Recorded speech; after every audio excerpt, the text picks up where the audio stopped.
Here's something you don't see all that often. Right-of-centre people, I'm going to call them conservative on this issue, taking to the streets by the thousands in Times Square to protest the Iran nuke deal. Ashley Webster is here. I don't think he was there last night. I was not, but we normally talk about the silent majority. Not the case this time. Anywhere between 8,000 to 12,000 people flooding into Times Square. You can only imagine the nightmare that was. It was organized by a group called Stop Iran Now. They loudly booed any mention of President Obama or Hillary Clinton. Basically, they were saying, look, this is a bad deal. It's terrible for Israel. It's terrible for this country. We cannot let this deal go through. But as you mentioned, Stuart, already this thing's been passed by the UN Council. EU companies are already moving in. Oh, by the way, this is already happening.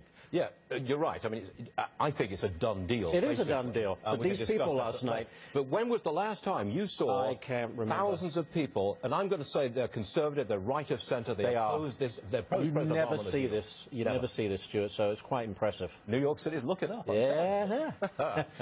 More on Iran. The floodgates, we're saying the floodgates are open. Yeah. The money in the contracts are flowing. $2 billion in projects lined up with European companies. Zuhdi Jasser joins us from Washington. All right, Zuhdi.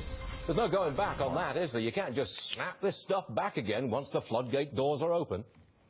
You really can't, and that's why they're beginning to immediately talk about all the relief of sanctions and their economic deals, because they want to put this in place and get businesses invested right away. And that's just $2 billion in the last week or two that they've secured. It's going to be billions more. And the sad thing, you know, I'll tell you, the American Syrian community is looking at this and saying, wait a minute, we have so much sanctions against Syria because of the genocide being done there against the Sunnis, and now we're relieving the sanctions against Iran, which will be used to fuel the hegemonic control of Syria, Hezbollah, and others. So this is not just about a nuclear deal. You saw over the weekend Secretary Kerry saying, oh, it's just $150 billion we're releasing. It's not that much because it's their money that we froze. I mean, we're talking about billions here as if it's nothing, when in fact it will be more money to be used for fascist spread of their hegemonic influence and terror influence around the world. I want to ask you what you make of this story about two secret side deals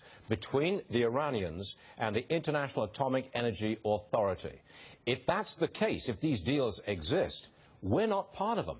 Our Congress doesn't get to look into them and say yes or no. That's between two separate parties. What do you make of this?